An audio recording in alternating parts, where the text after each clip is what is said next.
Okay. Hello, my name is Jacob Radoff, and I went on a gap year.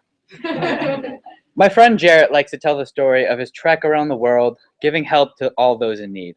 I've heard the story told countless times to countless people. Whether it's the giant, blood-curdling spider he heroically vanquished, his unparalleled bartering skills, his friendships with the locals, or the harsh living conditions he endured, the story is always the same. He embraced hardship and thrived. Jarrett had forsaken material comfort to engage the world on a more meaningful level. His character was admirable, his self-sacrifice was inspiring. I, along with thousands of others, wanted to follow Jarrett's footsteps and do my part to improve the world. This army of volunteers and volunteers would descend upon foreign countries, waging war against poverty, inequality, and any and all suffering. Going into this year, I had little understanding of international aid. I knew it was a foreign country, organization, or person going into another country and trying to help. I didn't know who decided what help was, how to help, if people actually wanted help, or even who did the helping. I just imagined myself going from one remote place to another, performing noble deeds. And that is how I ended up taking this trip. During this trip, I have met extraordinary people, seen wonders of the world, and witnessed incredible things. But I have also seen terrible things, both on purpose and on accident, through lack of thought. Every place I have been has led me to a greater understanding of international aid, but more understanding has led to more questions, which is kind of the TBB way. International aid is extremely complicated with no one correct answer. So my question is, what is the best way for me to help? I glanced at a group of college students taking selfies with a group of animated children. No doubt this would end up as a series of profile pics. For a moment, I wondered if the underprivileged, unseen, unheard children had been reduced to the same status as an animal in a zoo. Poverty had been made a destination. Suffering had been rendered a spectacle. The foreigners would go back to their own lives, no doubt proud of their contribution to society and their closeness with the real locals.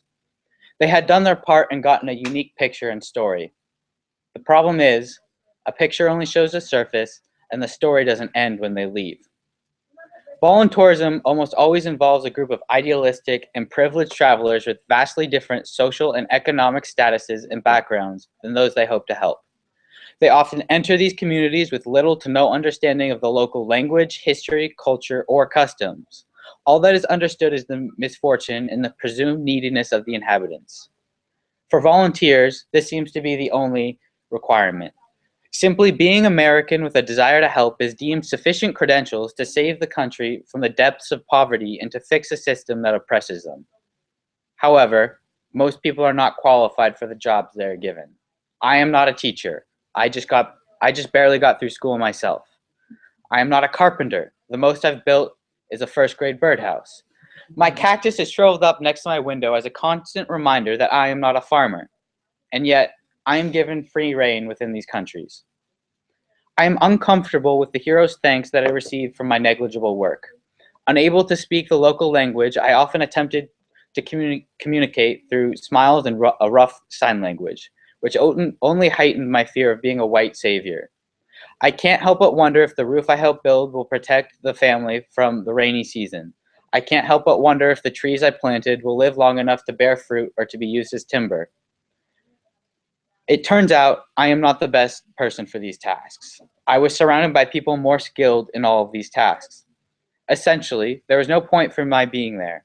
Would it be more cost-effective, stimulate the economy, be more efficient, and be more effective to simply send money to hire locals to do the work? I don't know. However, my misguided desire to help keeps me there. Although an altruistic nature is commendable, a misguided desire to help can be counterproductive. Real development takes a deeper understanding of the culture and the issues, which is what most volunteerists don't have. How much of volunteerism is simply a way to clear a guilty conscience? Are we really making a positive and sustainable difference? Under the wrong conditions, international volunteering may be ineffective, counterproductive, and imperialistic. Nobody decides to travel halfway around the world to spend weeks or months of their life undermining a local community. but the road to hell is paved by good intentions. The debate about the practice of volunteering is far more ethically nuanced than many organizations let on. I do not mean to diminish the value of work being done by extraordinary people. Children still need to be taught, houses need to be built, sick people need medication, and hungry people need to be fed. Much of the work being done is necessary, but sometimes more thought needs to go in the planning. Which begs the question, does the presence of volunteers contribute to the effectiveness of the project, or are volunteers simply siphoning jobs away from the local community to quell a sense of privilege guilt? If your goal of volunteering is in fact to do the most good, then this is an essential question. Then this is a fundamental question. And yet, this is a question ignored by most of voluntourists in the volunteerism industry. I do not wish to stop people from volunteering. However, awareness of the possible unintended negative consequences of volunteerism is essential to making the best possible impact. Actively questioning the system is essential to avoid the pitfalls of volunteerism. When I first entered Shinopi, I was introduced to the Satchela tribe, who were dressed in their traditional garb, and the first thought that came to my head was, wow, what a unique experience. What a unique experience. I did not think of how much courage it takes to uphold traditional values in the face of an encroaching global world and what our presence there meant. I did not think of them as having a complex or nuanced community. I did not think of what I could learn from them. Instead, I was caught up in the novelty of being with a real, live, indigenous tribe and how I would be able to help them. And this is the wrong mindset for volunteering. Life with the Satchela was different than anything I had ever experienced. Living in the jungle presents them with different problems than I had ever encountered. I've never had to deal with losing my home because of deforestation and misunderstanding land ownership laws. My culture isn't being suffocated by the outside world, kind of the opposite, in fact. The issues are not the same issues as in America, which brought up a simple question. How can we try and fix issues in other countries when we've never dealt with the same issues, such as widespread poverty or ineffectual or corrupt governments? Many problems are far more complex than I had originally thought. If you asked a foreigner how you could fix something like gun violence, they probably would respond that all you have to do is increase gun control regulation. But to somebody who lives in the US, there is more to the issue than that, like the belief in the right to bear arms and our tradition of freedom. So why do we assume that our solutions for other countries can be that simple? I would like to point out that we did not go into the Satchela community and tell them what to do. We worked on what they wanted us to do, which was reforestation, planting a ridiculous amount of trees. Honestly though, I felt like I wasn't doing enough. Planting trees in the jungle is not exactly as heroic as I had imagined. And this is when I came to a harsh truth. I was not going to save the world. But I was going to do my small part to help the world. I may not change this community forever, but I could help them in some small way and make their lives a little better. I realized that it wasn't just about the work that was being done, it was also about the connections I had made. I had met an entire community and learned about their trials and triumphs, their worldview, their view of the world, their culture, and their values. It was this that I would share with the world, not the small project that we had been working on. In Thailand, we worked with a local community farming rice. Instead of working on our own project for the community, we were working with the community. The rice would have been farmed whether we were there or not. We were just offering a helping hand. The community determined their goals, and all we did was help them achieve them. The challenges and successes of the community came from the community, not from an outside source telling them what their issues were. I learned about sons and daughters leaving farms for the city from parents. I learned about the fight between big agriculture and sustainable organic farming from farmers. The community had its own solutions to their own problems, which they understood more than me. All we were doing was enabling them to fix their own problems and fight their own fight. In India, it was a completely different story. After a couple hours of training, I was apparently ready to be introduced to the class I would spend the coming weeks with. I spoke English, so I had invaluable lessons to teach these kids. All I had to do was teach them the same way I was taught in the United States. Easy as that. Never mind that I grew up with a completely different culture with completely different values. As long as I teach them to think and act like Americans, they'll be good.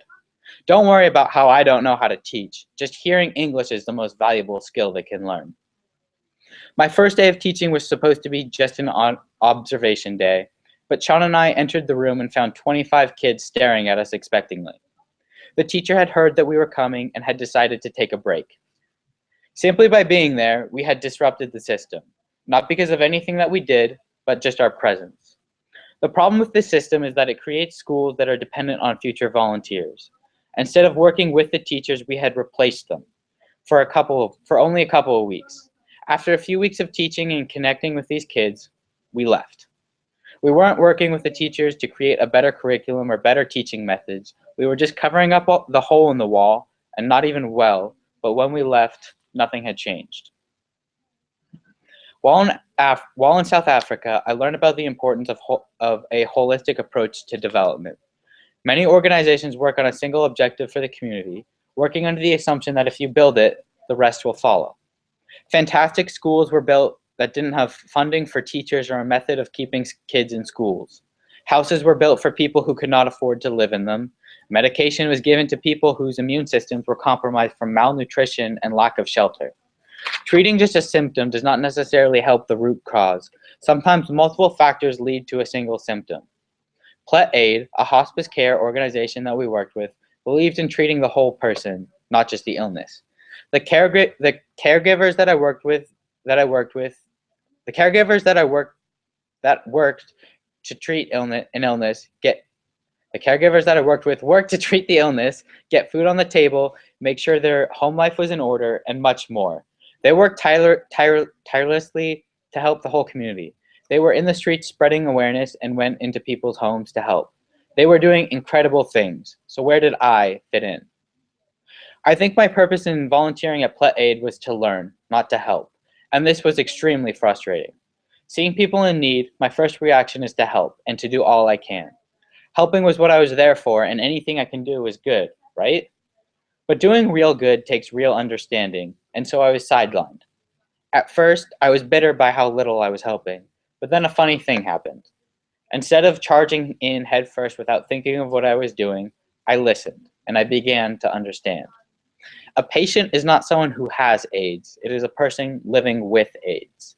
It is easy to think that to treat HIV/AIDS, all you need is to distribute drugs. But the symptoms aren't just medical, but psychological and social. The causes are social and economic issues, not just biological. In our weeks of working with the community, I had treated 0 people, not even a scratch. Instead, I witnessed an organization work closely with the community to fight HIV/AIDS together. I wasn't a foreigner coming in to save the day. It was the people of South Africa working to save themselves. They depended on themselves, not on anyone else, because the fight against HIV/AIDS started before I arrived and would end long after I had left. I've learned many things on this trip, but this is perhaps the most important thing to me. My purpose in volunteering is not just to help solve a single problem, but to help people solve their own problems, present and future. We may not have the answers to all their problems, so it's important that they have the knowledge and experience to solve their own problems in their own way.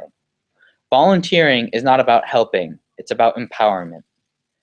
Despite all my obvious shortcomings as a volunteer, some people say that as long as I have a good heart and work hard, I'll make at least one child's life better. My good deed will empower at least one little girl during my short stay, and they will think of me for years to come. But I don't want some little girl in Ecuador, Thailand, India, or South Africa to think of me every day. I don't want her to thank me for her education, her home, or her health. I want her to thank her teacher, her mother, or her community leader. I want her to have a hero she can relate to, one who looks like her, is part of her culture, speaks her language, and most importantly, a hero who stays.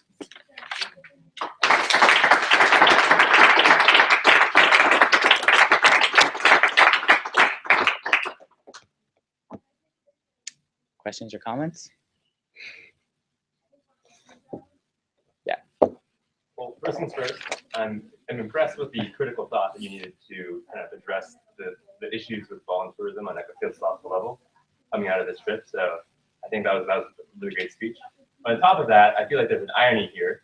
So I feel like the thing that you're identifying that we need to fix that problem is something you got from ironically contributing to the problem that you saw, right? And so now that you're back in the country, like, do you have any ideas as to how people can kind of reach a similar conclusion about the need for empowerment in volunteering without having to go through the experience of volunteerism itself? Without like a radical change in the way that international aid as a whole is done, I don't really see a way, because like I've actually been told some of these things before this trip, and like you're like, okay, like you like understand it and you can hear it, but you don't understand it like fully. So like the only way for me to like learn these things was, for me, at least for me, was to be there and like be a part of it and like see what parts I liked, what parts I didn't like, what parts were working and stuff like that. And then I can bring like that, if I go into like international development, I can then, start a way of doing that and at least like bring up a conversation, which some places are doing that. For example, IDEX, not the one that we worked at, but we met very opposite companies or organizations. So like it's happening, but like I can't honestly think of a way of explaining it to people aside from like a speech or like telling people. Okay. Yeah. How would you use this knowledge now to help you volunteer locally? One of the most important things I think that I learned was like it's easy to think of like, especially in a foreign country, it's really easy to think of people who are there as like only defined by their hardship, but they're people too. So it's like very humanizing, for TBB word there. So like there's way more than just like you are help like giving somebody food really helps them, and like people are really grateful for that. But giving somebody food only feeds them for a day too. So like teach a man to fish too, and like just somebody being there in general is really helpful in a community. Like learning to fix your own problems.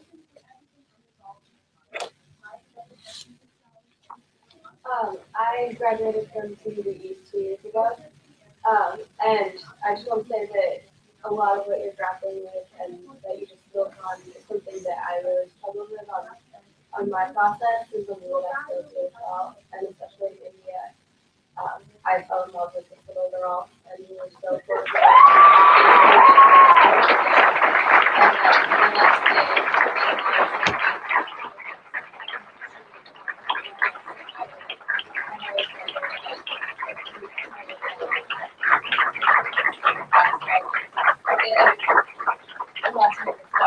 And the next day, I definitely understood a lot of what you were saying, and I think that your perspective on it is really important. Well, I think TBB also does like a really great job of like bringing a lot of these questions. Like it comes up for every single person that I've talked to from every year. So it's like I give a lot of credit for TBB, like what we do. Like IDEX was terrible to work at, and I never want to go back there. But at the same time, while in India, I learned a lot of these questions came up while we were in India. So like I have like very mixed feelings about like how I'll look back on that too. So it's mostly like TBB, I think, brings it up too.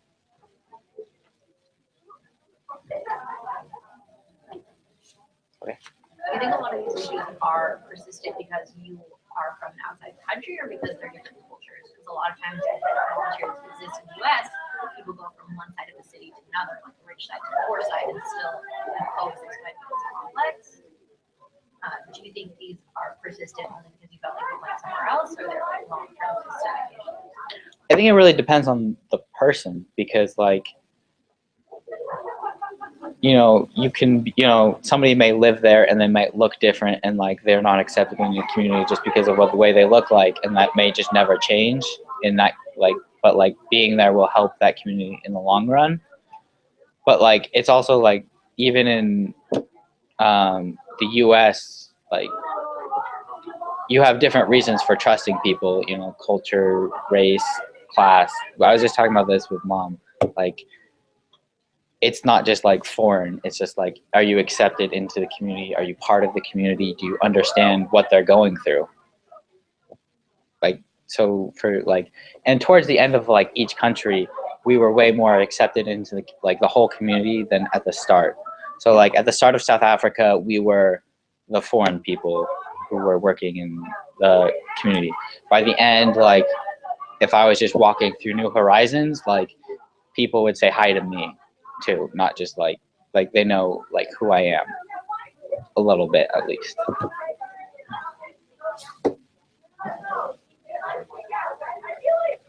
Okay.